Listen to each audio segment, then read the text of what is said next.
Vamos lá, refletir na nossa mensagem de hoje.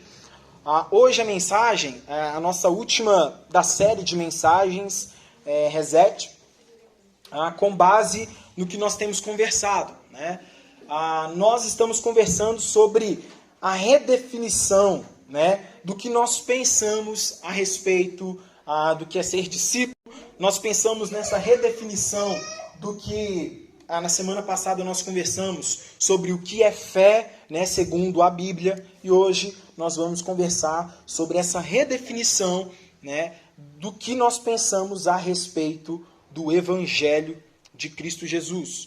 Até porque é sempre bom a gente conversar a respeito disso, reformular o que nós pensamos, porque, amados, o que mais tem são pessoas com pensamentos extremamente equivocados a respeito do Evangelho. E até pessoas que dizem ser cristãs, que praticam o Evangelho de Cristo quando na verdade não vivem. Por esse motivo que nós vemos vários, inúmeros escândalos no meio evangélico e cristão aí do mundo, que tem escandalizado várias pessoas. E infelizmente, as pessoas se apegam a esses escândalos e elas pensam que esse é o Evangelho, quando esses grandes nomes da fé, que nós vemos aí que mais lucram do que falam da fé em si, as pessoas pensam, então esse que é o Evangelho de Cristo? E não é o Evangelho de Cristo Jesus. Acabou a bateria, eu nem estava percebendo. Mas eu acho que nem vai precisar, viu? Tá todo mundo me ouvindo, gente? Ok. E esse não é o Evangelho de Cristo Jesus, né? O Evangelho de Jesus não é de acordo com o que algumas minorias pensam dele, ok? Então vamos lá, o que o apóstolo Paulo vai dizer para a gente a princípio do que é o Evangelho de Cristo Jesus. Amém? Romanos 1, verso 16. Assim vai dizer a palavra. Não me envergonho do Evangelho, porque é o poder de Deus para a salvação de todo aquele que crê. Primeiro do judeu, depois do grego. Porque no Evangelho é revelada a justiça de Deus. Uma justiça que do princípio ao fim é pela fé. Como está escrito, o justo viverá pela fé. Vamos orar? Querido Deus, que a Tua palavra fale ao nosso coração nesse momento. Nós sabemos que a Tua palavra ela não volta vazia. E nós sabemos também, Deus, que quem efetua a obra do querer e realizar é o Teu Santo Espírito, Pai. Então não adianta eu ter uma boa homilética, eu ter uma boa desenvoltura no falar, se o Teu Santo Espírito não tocar os corações, Pai. Então eu peço ao Senhor que a Tua palavra encontre morada no nosso coração, para que sejamos de fato transformados, sejamos moldados pelas Tuas Escrituras que provêm de Ti. Então nós agradecemos ao Senhor por essa dádiva, por nos proporcionar as boas novas, que é o Seu Evangelho puro e simples, em nome de Jesus. Amém? Amados, nós sabemos que o conceito basilar do Evangelho, e ele é instituído com a finalidade de nos salvar. Quando nós estudamos a antropologia bíblica, nós observamos que o ser humano, desde Adão, ele necessita de uma reconexão com o Pai. Segundo Gênesis, quando houve essa amártio, ou amartiologia, que é o estudo do pecado, quando o ser humano ele erra o alvo da vontade de Deus, antes aquele contato harmonioso de ser humano para com seu Criador era algo extremamente esplêndido, era belo. Havia essa sinergia entre homem e Criador, entre criatura e Criador. E após o pecado de Adão, e nós conversamos isso hoje pela manhã, né, nós que éramos descendentes de Adão, agora nós passamos a ser descendentes da nova criatura a partir de Cristo Jesus. Porque Jesus, através do seu Evangelho, ele quer constituir uma nova humanidade. Uma nova humanidade que agora tem uma ligação com o Pai. Porque essa ligação um dia e outrora foi rompida pelo pecado. E esse pecado, amado, nós precisamos entender que ele é algo extremamente nocivo a nós. Porque ele não só nos afasta de nós mesmos, não nos afasta do nosso próximo, como também nos afasta do nosso Criador. Nós vemos lá em Gênesis que, por se multiplicar a iniquidade, Deus ele ficava irado com o pecado da humanidade. Os seres humanos, cada passo que dava, eles estavam dando passos de distanciamento do seu Criador, da vontade do Senhor. E por se distanciarem da vontade desse Criador, foi necessário que alguém viesse e mostrasse para esse povo que eles estavam errantes. E aí vem a lei mosaica, a lei de Moisés, e a lei ela é constituída para mostrar para o povo que havia pecado, havia erro. Porque os anos se passaram, provavelmente milênios, anos e muitos e muitas pessoas não tinham a noção de que eles eram, em sua natureza, pecadores. Porque o pecado antecede a lei. Paulo, em Romanos 6, ele vai tratar disso. A lei, ela é posterior ao pecado. E diante dessa realidade, para que a humanidade pudesse ter uma referência de onde eles estavam, de quem eles eram, e qual era o estado de suas almas, é enviada então a lei, ou os 10 mandamentos. E aí que está. Como eu já havia dito, e trouxe algumas vezes aqui, a lei, ela servia como um espelho. Quando você vai na frente do espelho, obviamente, é para ver a sua aparência, para ver se o seu look está ok, para ver se tá tudo certo lá, ok. No espelho, diante dele, você percebe a sua aparência.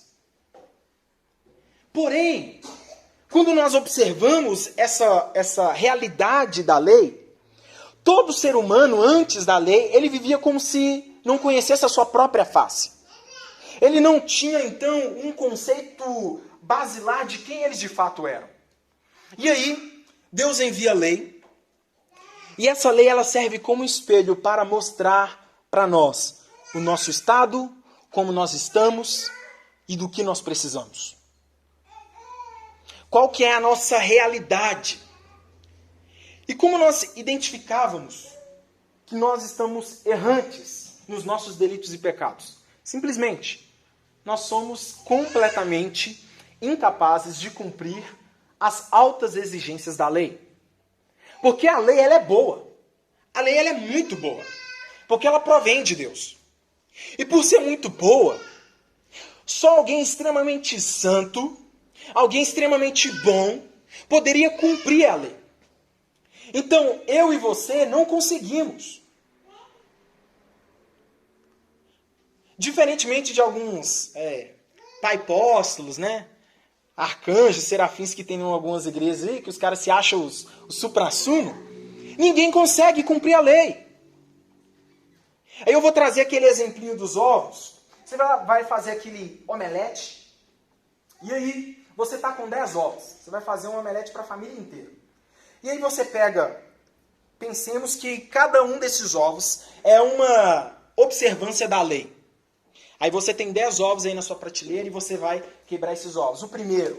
Primeira lei, você quebrou, ok. O segundo, ok. Tudo certo, ok. Tudo juntando na sua panela para que o omelete fique perfeito.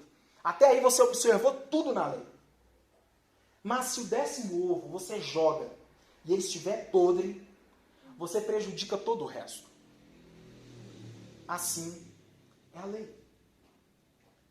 Eu posso cumprir 9 dos mandamentos, mas se eu não cumprir um sequer, eu sou errante em todos eles. Eu posso ser a pessoa mais conhecedora da palavra. Eu posso ser um dos melhores músicos da face da terra. Eu posso ter a melhor oratória que as pessoas possam conhecer. Mas se eu não tiver amor, de nada vale. Tudo isso é vão. Toda a minha capacidade, sem a motivação correta, de nada vale. E aí, quando nós observamos essa cronologia da nossa realidade, Nós observamos que, diante dessa incompetência nossa de cumprir a lei, é necessário que fosse enviado alguém justo o suficiente para cumprir a lei por nós. Ou seja, e aí entra a diferença entre o primeiro Adão e o segundo Adão. O primeiro Adão, nós observamos que toda a humanidade herdou esse pecado original.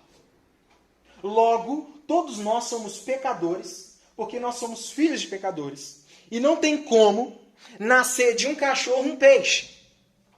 Então, filhinhos de peixe, peixinho nós seremos.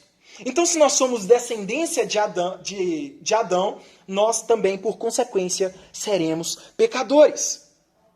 Então, como por um homem o pecado entrou na terra, nesse segundo Adão, que no caso, essa figura exemplificada que Paulo utiliza, que no caso é Cristo, por um homem também, a salvação agora é para todos.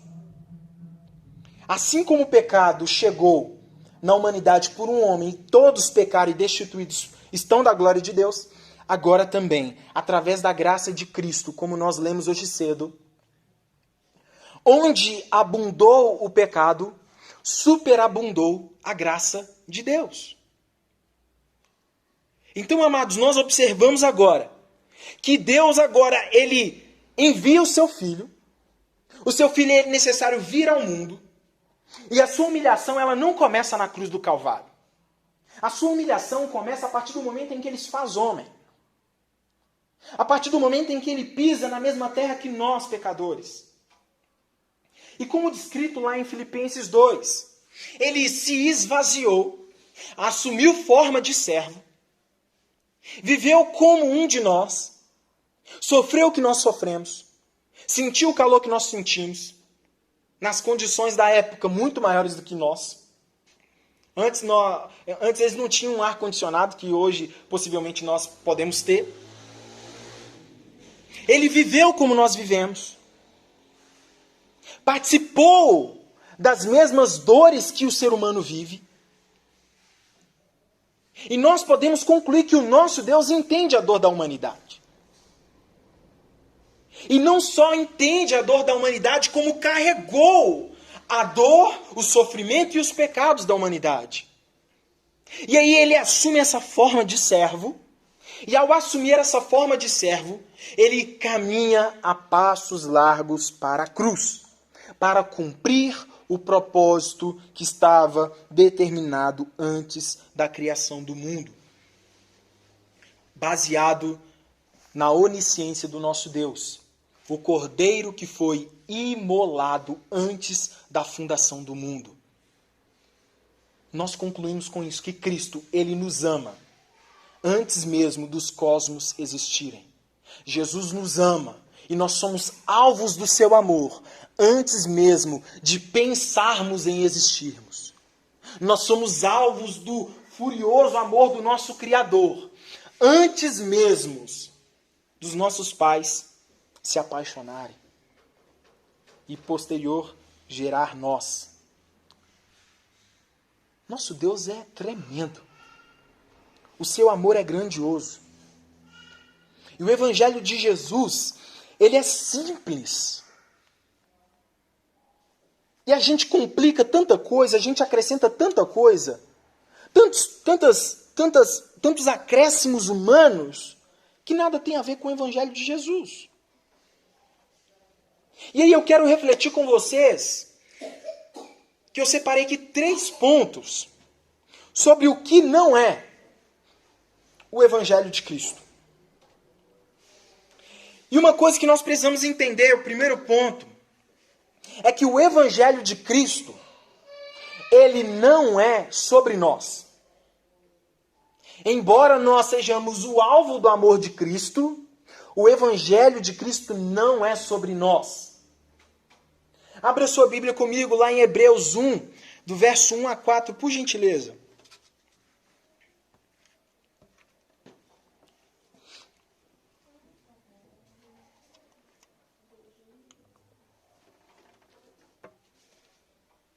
Hebreus, capítulo 1, verso 1 a 4.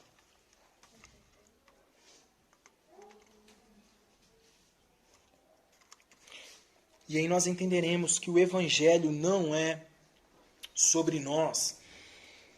E aí nos faz entender que não há espaços no Evangelho para o egocentrismo. Assim vai dizer a palavra de Deus. Há muito tempo Deus falou, muitas vezes e de várias maneiras, aos nossos antepassados por meio dos profetas. Mas nesses últimos dias, falou-nos por meio do Filho, a quem constituiu herdeiro de todas as coisas e por meio de quem fez o universo. O Filho é o resplendor da glória de Deus e a expressão exata do seu ser, sustentando todas as coisas por sua palavra poderosa, ou seja, o Evangelho. Depois de ter realizado a purificação dos pecados, ou seja, crucificação, ele se assentou à direita da majestade nas alturas, tornando-se tão superior aos anjos, quanto o nome que herdou é superior ao deles.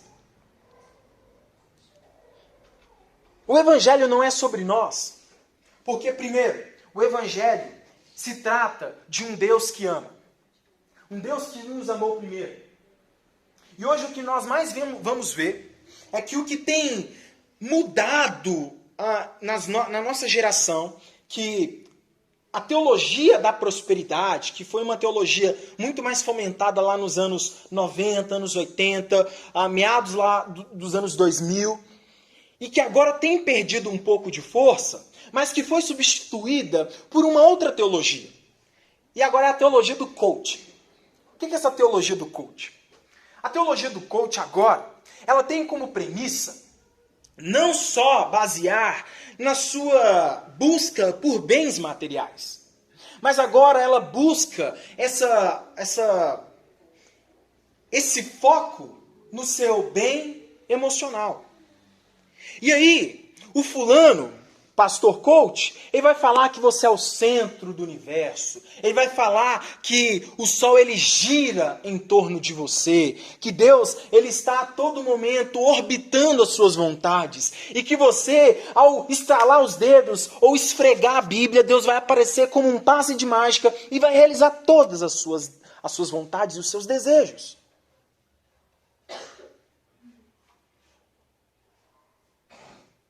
Apresentando um Deus que não diz não.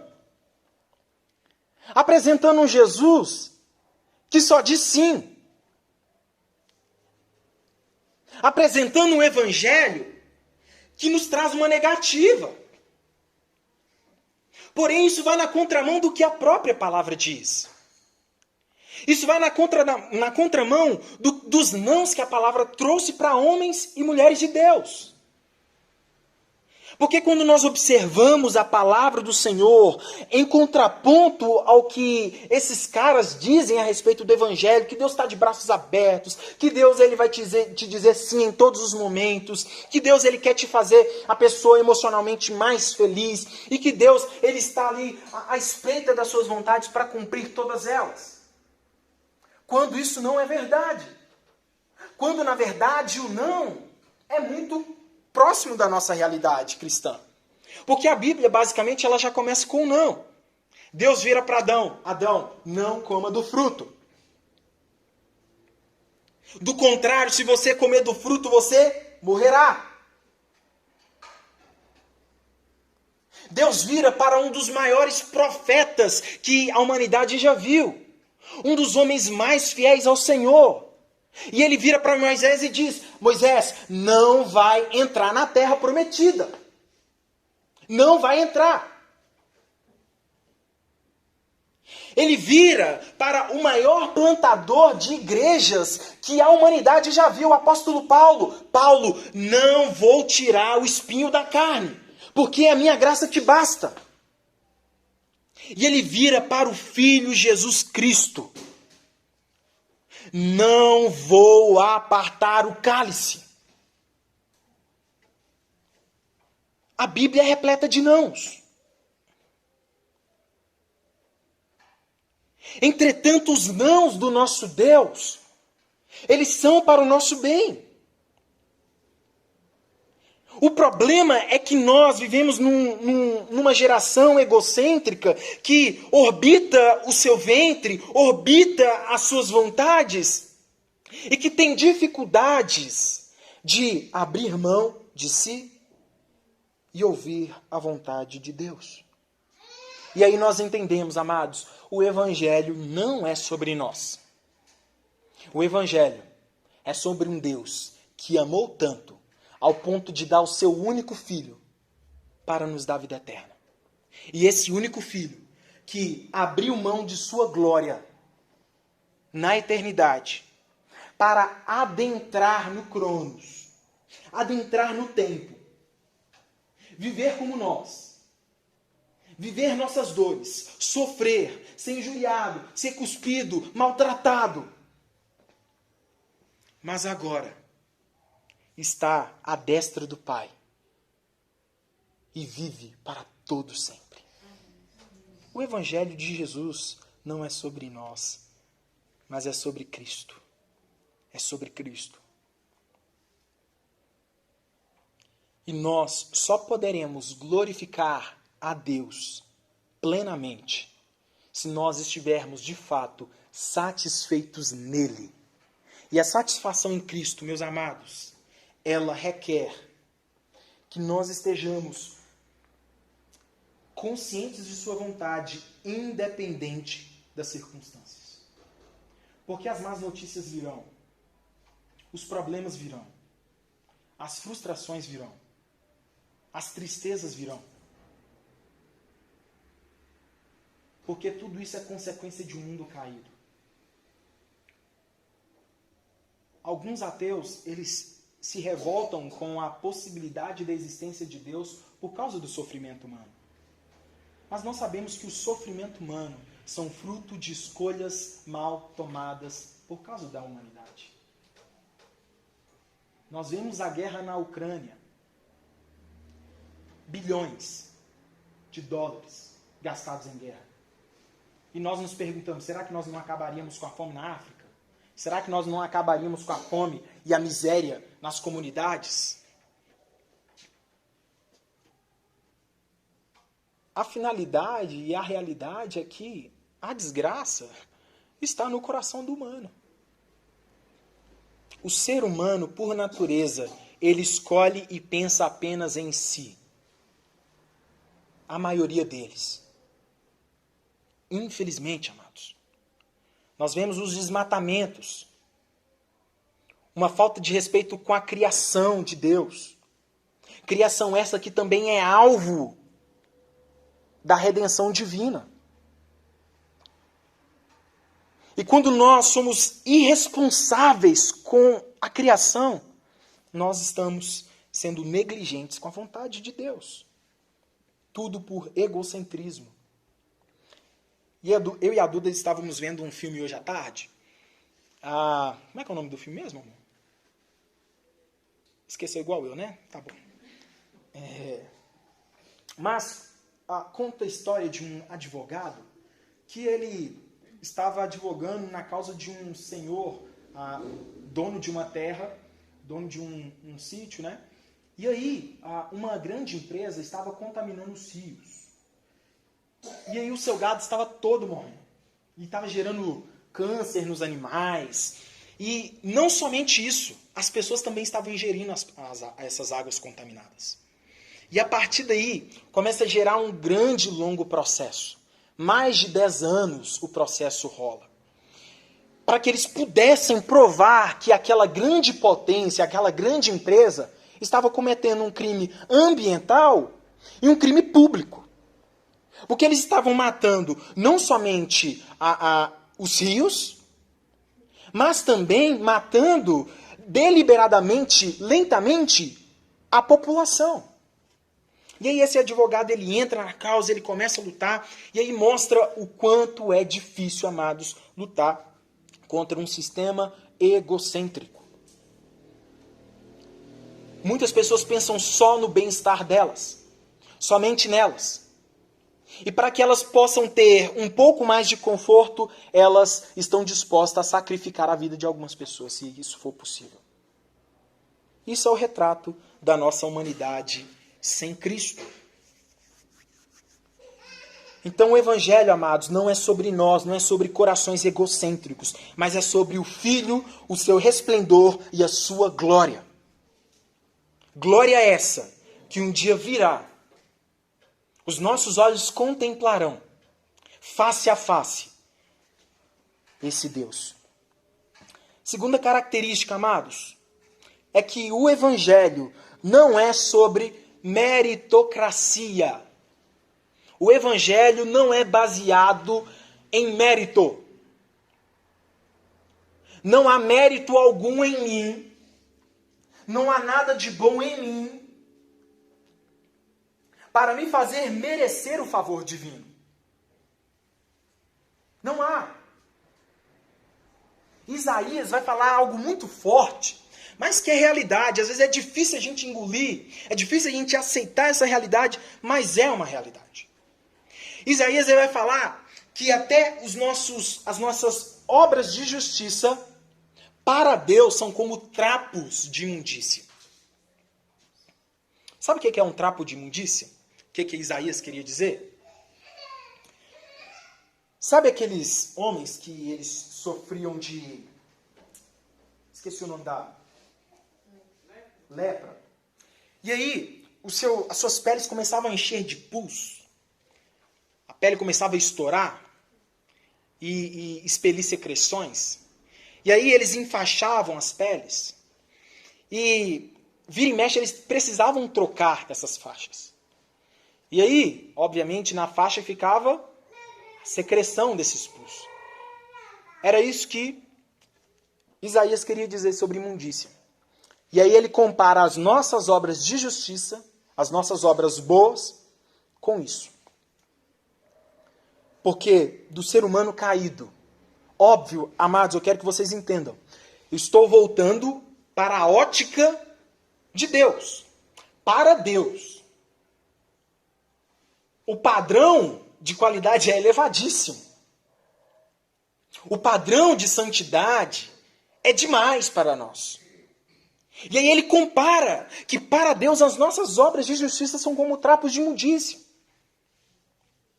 Tudo que nós fazemos que não é direcionado, melhor dizendo, para a glória de Deus, não serve para nada. É isso que ele está dizendo. Essa é a realidade. Porque, amados, a finalidade da nossa existência é para a glória de Deus. Logo, tudo o que eu faço que não tem a finalidade de glorificar a Deus, não serve para nada. Mesmo que ajude milhares de pessoas. Realidade difícil de aceitar. Porque nós não depositamos e devolvemos a glória para Deus. Porque a realidade é que há muitas pessoas que fazem boas obras, fazem grandes ações que merecem sim aplausos, mas que, na verdade, também estão atrás do reconhecimento. Isso é muito real, é muito notório na nossa cultura. E aí, essas pessoas, elas fazem essas obras a fim de merecer o favor divino. E aí entra aquele famoso termo que nós conhecemos sobre legalismo. É aquele fulano que, olha, eu vou cumprir a lei. Eu vou observar o que o Senhor me diz em toda a Torá. Eu vou guardar o sábado. Eu não vou comer carne de porco. Não vou deixar a barba crescer. E aí eu vou ser uma pessoa santa. Que Deus vai olhar para mim e vai dizer, olha, como esse cara é bom. O céu sem ele não é céu. Então tem que salvar esse cara. Então tem que trazer para cá. E a gente já começa a aprender que a salvação não é baseada nas nossas obras. Não é baseada nos nossos méritos. Não é baseado no quanto eu sou bom. Mas é baseado no quanto o Senhor é bom. Lá em Lucas, Evangelho de São Lucas, capítulo 18, versos 11 a 14, não precisa abrir, vai dizer, o fariseu posto em pé, orava de si para si mesmo, desta forma. Imagine a cena.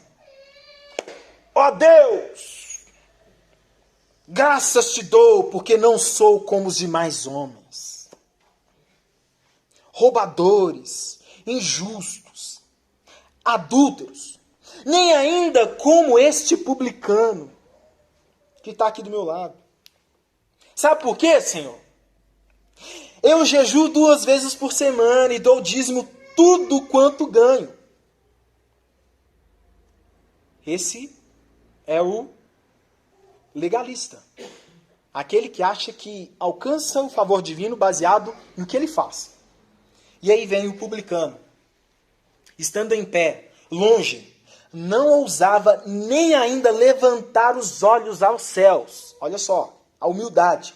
Mas batia no peito dizendo, ó Deus, sê propício a mim, pecador. Olha só o que esse publicano diz. Ele reconhece a sua estrutura e a sua realidade. Sê propício a mim, que sou pecador.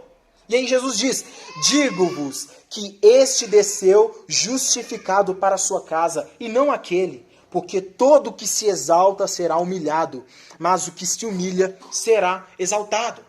Entenda, Jesus ele está criticando a observância da lei? De forma alguma. Que bom que ele estava observando. O problema era a motivação no coração. Tudo o que manda nas nossas vidas está aqui. Ou melhor, aqui, né? Coração, que significa as vontades, os desejos, e a mente, que é o que direciona o nosso andar, as nossas volições, etc. E aí, a motivação desse fariseu era ser engrandecido, era merecer o favor divino e menosprezar o outro. E aí Jesus diz, olha, não. A minha graça não é baseada nos méritos das pessoas ou no quanto elas são boas. A minha salvação é baseada no quanto o meu sacrifício é eficaz. E por ser eficaz, justifica o pecador. Nós já lemos semana passada, Efésios 2:8. Pela graça de Deus, somos salvos, mediante a fé, e isso não vem de nós. É dom de Deus. Não vem das obras para que ninguém se glorie. Se a salvação dependesse de nós, viveríamos uma grande disputa nas igrejas. E olha que já existe.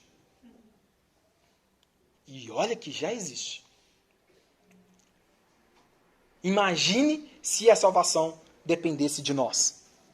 Então entenda de uma vez por todas. A salvação em Cristo Jesus não depende de você, não depende de mim, não depende de nós. Depende do sacrifício de Jesus na cruz do Calvário. A questão é, eu recebo esse sacrifício? Eu reconheço Cristo como meu único e suficiente Salvador? Eu reconheço Ele? Eu entrego a minha vida para Ele? Eu reconheço, assim como esse publicano, que sou pecador miserável, pobre, cego e nu, e que dependo exclusivamente desse amor para me alcançar, para garantir uma eternidade com Ele. Eu preciso dessa graça. Eu preciso ser alvo desse amor. Mas um coração, ele só pode ser moldado a partir de uma humildade desembocada no ser. Porque se eu penso ser salvo por mim mesmo, eu não entendi nada a respeito do Evangelho.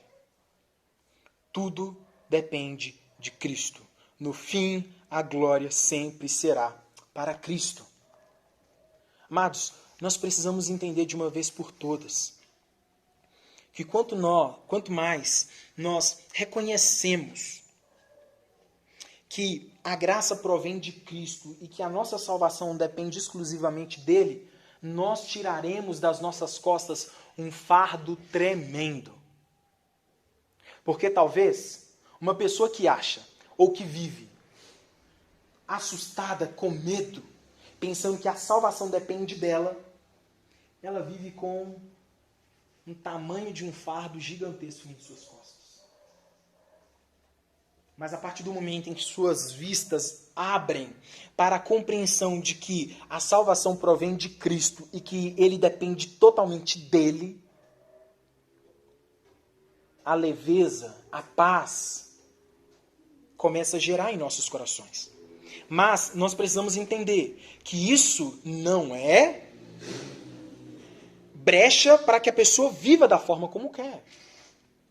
Porque a sequência do verso do capítulo que eu mencionei, Efésios 2:8, vai dizer que nós somos feituras de Deus para viver nas boas obras. Ou seja, nós não somos salvos pelas nossas obras. Entenda a lógica do reino. Nós não somos salvos pelas nossas obras. Mas por conta de sermos salvos, nós praticaremos elas. As boas ações serão práticas da vida de um verdadeiro cristão. Entenda que quando Cristo entra em nosso ser, ele começa a gerar um trabalho de dentro para fora. Que aí, esse trabalho que começa internamente, ele começa a gerar frutos externos, que aí as pessoas observarão e posteriormente glorificarão ao Pai que está no céu. Então, o Evangelho não é sobre méritos, mas é sobre o mérito de Cristo Jesus na cruz do Calvário. Você tem confiado nos méritos dele?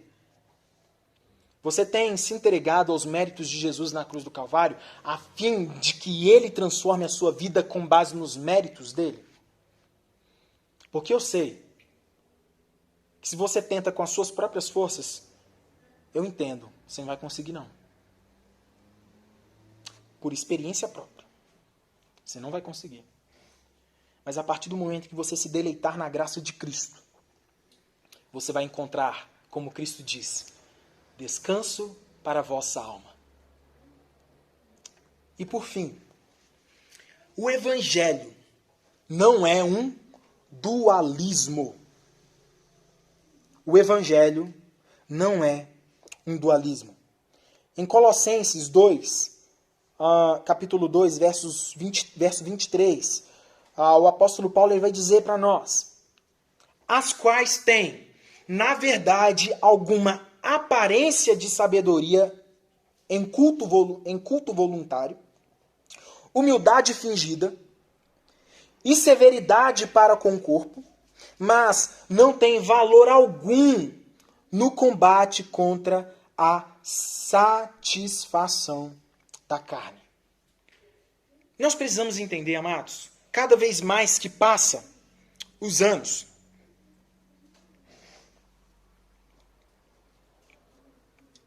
eu acredito que isso é bíblico, ou pelo menos é o que a Bíblia nos diz. Às vezes eu tenho uma visão um pouco pessimista, não sei se isso é do Daniel, esse pessimismo. Mas às vezes eu penso, olha, não vai melhorar não, hein? O trem vai ficar feio daqui para frente. Mas quando a gente tem esses pensamentos pessimistas, a gente tem que entender que no fim vai dar tudo certo. Vai dar tudo certo. Mas as projeções, quando a gente trabalha com projeção, nós entendemos que há um número aqui, um valor, e quando você faz o cálculo de projeção, com base no número atual, ele vai jogar uma projeção, ou seja, uma probabilidade, uma possibilidade que, se continuar da forma como está aqui, vai chegar nesse resultado. Isso é projeção. E da forma como está o mundo, a humanidade, no que tange ao Evangelho, viu, gente? Cada vez mais estamos caminhando a passos largos de distanciamento do nosso Deus. Eu digo como igreja e corpo de Cristo. Porque o dualismo entrou na igreja. E o que é esse dualismo? É essa característica que muitos cristãos adotaram de viver digamos que duas caras. Exemplo, No ambiente eclesiástico, um pai de família, ele é um cara extremamente amável. Ele está no meio da igreja, ele levanta a mão, ele é um cara muito ativo na obra de Deus. As pessoas olham e falam, nossa, esse homem é fervoroso.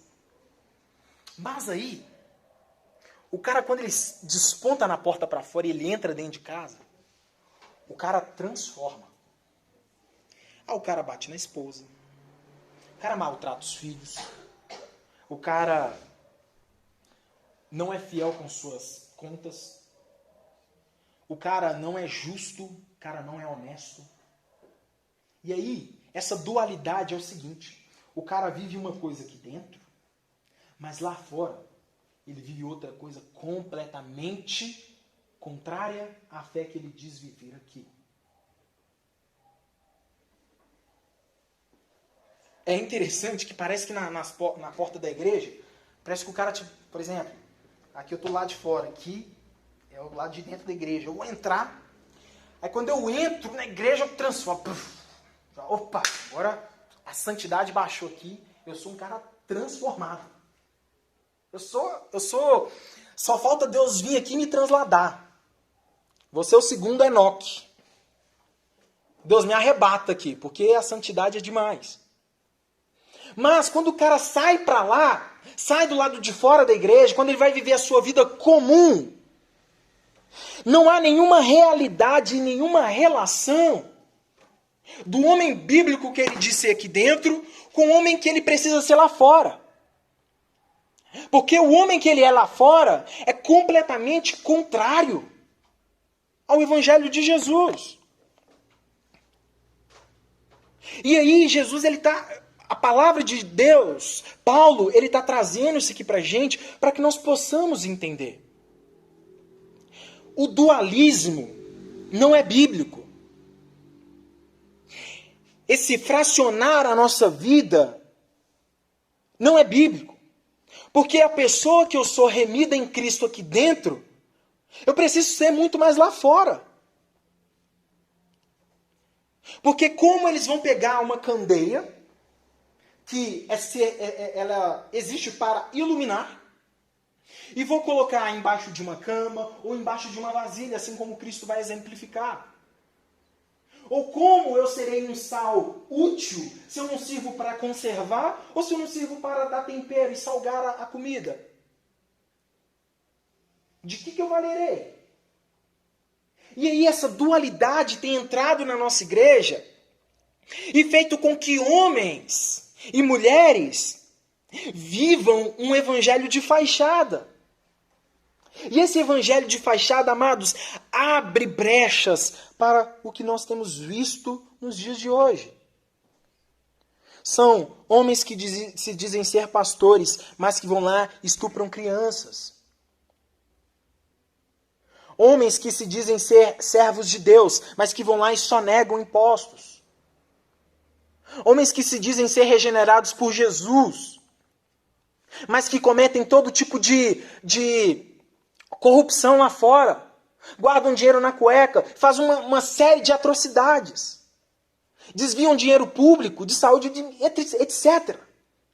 Nós temos inúmeros exemplos. E amados, o problema é que o mundo ele não consegue distinguir a igreja invisível da igreja visível. Porque a igreja invisível é a igreja que pertence de fato ao senhorio de Cristo. A igreja visível é isso aqui, ó. É Vila Pinho, é a placa.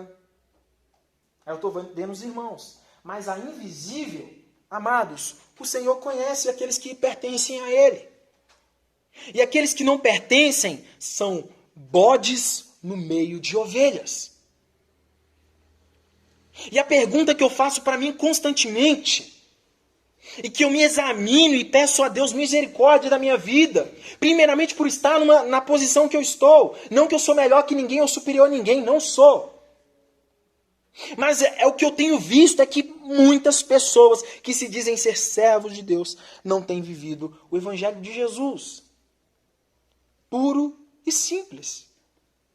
O Evangelho de Cristo não é o que a grande mídia diz ser. O Evangelho de Cristo, genuíno e verdadeiro, é o que a sua palavra diz ser. E aí, quando nós olhamos a palavra de Cristo, nós observamos homens e mulheres completamente comprometidos com a palavra de Cristo, que foram chamados para serem diferença não aqui dentro, mas lá fora. Serem amáveis lá fora. Amar os iguais é a coisa mais fácil do mundo. A questão é amar o diferente. É ser alguém que acolhe e que ama. É ser alguém que não se dobra às corrupções do meio, mas que se posiciona contra o pecado e contra a maldade. Mas não é aquele fulaninho que não consegue ter uma ideia própria e que é levado por todo o lado. É o crente camaleão. A gente conversou até hoje cedo, né, Eliseu? É o crente camaleão. Em um grupo de pessoas, se ele está lá, ele vai lá. Se o grupo de pessoas é vermelho, ele vai lá e fica vermelho. Se o grupo de pessoas aqui é azul, ele vai lá e fica azul. Aí se o grupo de pessoas ali é transparente, ele vai lá e fica transparente. Mas ele não tem uma identidade, uma solidez. Ele não tem uma convicção. Porque ele fica se adaptando. E o problema dessas pessoas que se adaptam a todo o ambiente que estão é que em algum momento eles vão adaptar ou tentar adaptar a palavra ou a fé que eles professam ou dizem ter com base no ambiente em que eles estão. E aí entra um problema, porque a palavra de Deus, ela é uma só. Ela é pura e verdadeira. E aí, por esse motivo que Paulo ele traz essa advertência. Porque dentro da igreja de Colossos, ele estava tendo esse problema também. Não é um problema de hoje. É um problema desde que o mundo é mundo. Desde que o ser humano é ser humano. Então ele diz: aos quais tem, na verdade, alguma aparência de sabedoria em culto voluntário. Então, diante da comunidade de fé, é um exemplo. É uma bênção. Aí tem aquela humildade fingida, severidade para com o corpo, mas não tem valor algum no combate contra a satisfação da carne. Ou seja, são pessoas que são baseadas naquelas pessoas do Evangelho de João 6, quando Cristo ele convida essas pessoas para caminhar com elas, para darem um passo a mais. E aí essas pessoas é como se elas seguissem a Jesus, e eu já trouxe aqui a distinção entre multidão, discípulo e os discípulos mais próximos. Havia essas quatro cadeias de discípulos. Multidão, os discípulos mais distantes, que ficavam ao redor de Cristo, que era um pouco de multidão. Os 12, que eram os próximos, ou seja, os apóstolos. E tinha os 3 ainda, os mais próximos de Jesus. Pedro, Tiago e João. E aí, quando Jesus ele vira para os seus falsos discípulos, e quando ele começa a falar: eu sou o pão vivo que desceu do céu. Aquele que não comer da minha carne e beber do meu sangue, isso Jesus ele estava querendo dizer, ter comunhão comigo, esse não vai ter acesso ao Pai. Porque, nas mesmas palavras, eu sou o pão que desceu do céu, Jesus estava querendo dizer para aquele povo: eu sou Deus. E aí eles se escandalizaram, eles viraram para Deus assim: que duro é esse discurso. Quem pode suportar? E aí esses falsos discípulos seguiam Jesus até um certo limite. Jesus, até aqui eu vou com você. Você dava pão, estava dando aí, multiplicando os pães, os peixes, estava bacana, Jesus. Inclusive estava saboroso, seu tempero era o melhor. Entretanto, daqui em diante eu não consigo. Daqui em diante não dá, Jesus. Porque duro demais é o seu discurso. E eu não creio em você. E aí, Jesus ele não mudou o discurso, né? Jesus não se abalou, Jesus não ficou emocionado, Jesus não, desculpa, deixa eu mudar o conteúdo, eu acho que eu equivoquei em alguma coisa que eu disse aqui para vocês, me desculpa. Não, Jesus não falou isso não. Jesus virou, e aqui? Vira para os seus 12, né, os mais próximos. Vocês também não vão, não? Pode ir. E aí entra na emblemática frase de Pedro. Senhor, para onde nós iremos, se só tu tem palavras de vida eterna? Pedro entendeu que esse dualismo, ele tem um limite. O dualismo, ele te limita, porque ele te possibilita seguir a Jesus até determinado ponto. Porque quando ele te exige mais, e ele vai exigir, você desiste. Se você não for um verdadeiro discípulo. E aí, nós entendemos que a melhor forma de viver o Evangelho, os reformadores tinham um conceito chamado corandeu. E o corandeu é um conceito que nos ensina que nós precisamos viver uma vida compreendendo, entendendo de forma intencional que Cristo está presente em todos os momentos da nossa vida. Todos. O Senhor, meus amados, Ele vai estar com você no momento da alegria. No dia que você estiver batendo parabéns com o seu bolo. Mas Ele também vai estar com você no dia do luto. Quando nós temos essa consciência, nosso coração, ele se resguarda nessa esperança. E quando nós temos essa compreensão, nós nos disciplinamos a viver uma vida que vai, de fato, glorificar a Deus em todas as esferas que nós estivermos. Porque eu preciso ser um cristão que será um embaixador do reino onde quer que eu esteja. Então, eu sou uma extensão do reino de Cristo. Então, se eu sou uma extensão do reino de Cristo, o amor precisa me acompanhar. Eu preciso ser plenamente o que sou, onde quer que eu estou. Eu não posso dizer ser cristão se eu não amo o meu próximo. Eu não posso me dizer ser cristão se eu tenho repulsa do diferente. Eu não posso me dizer ser cristão se eu repilo as pessoas de conhecer a Cristo. Eu não posso ser cristão se eu me omito a fazer o bem. Porque nós entendemos que, diante da palavra de Deus, nós seremos julgados não só pelo que nós fazemos, mas também pelo que nós deixamos de fazer. Que a graça de Deus possa nos alcançar constantemente e nos fazer compreender que a vida cristã não é sobre a vida que eu vivo aqui no momento culto público, no momento eclesiástico, mas a vida cristã, ela é baseada no que eu vivo lá fora. E se alguém te apresentou um evangelho contrário a esse, do que a gente está vendo aqui na palavra de Paulo, isso é heresia. Um evangelho libertino, um evangelho que não te faz viver uma vida realmente piedosa aqui e dentro de sua casa, então você está vivendo um outro evangelho. Um outro evangelho. E aí nós concluímos.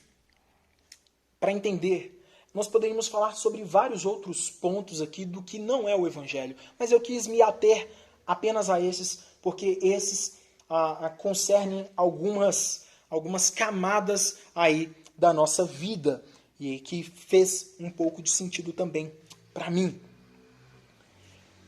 E para concluir, amados, como tem andado a nossa compreensão a respeito do Evangelho? Como dito, o Evangelho de Jesus não é o que a grande mídia diz ser. O Evangelho de Jesus não é o que Macedo, Ariovaldo, Agenor... Não, o Evangelho não é aquilo não. Infelizmente, muitas pessoas definem o Evangelho como aquilo. E, pelo amor de Deus, não é. Precisamos entender que o Evangelho não é sobre nós. Porque quando nós entendemos que o Evangelho se trata de Cristo, nós entraremos na vida em Cristo, devolvendo a glória a quem de fato é devida, a Ele. O Evangelho não é sobre os meus méritos ou o quanto eu sou bom. Porque, na realidade, nós, em natureza, estamos distantes a milhas e milhas e milhas de Deus. E somente a graça de Deus, como um imã, é capaz de nos reaproximar dele. Então, os méritos é de Cristo.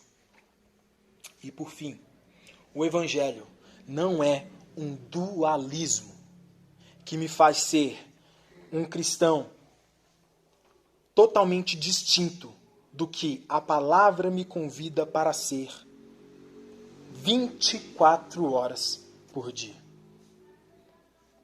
Que Deus em Cristo nos abençoe, nos fortaleça a entender e compreender o Evangelho de Jesus, a princípio de que Ele é a única resposta de salvação para a humanidade.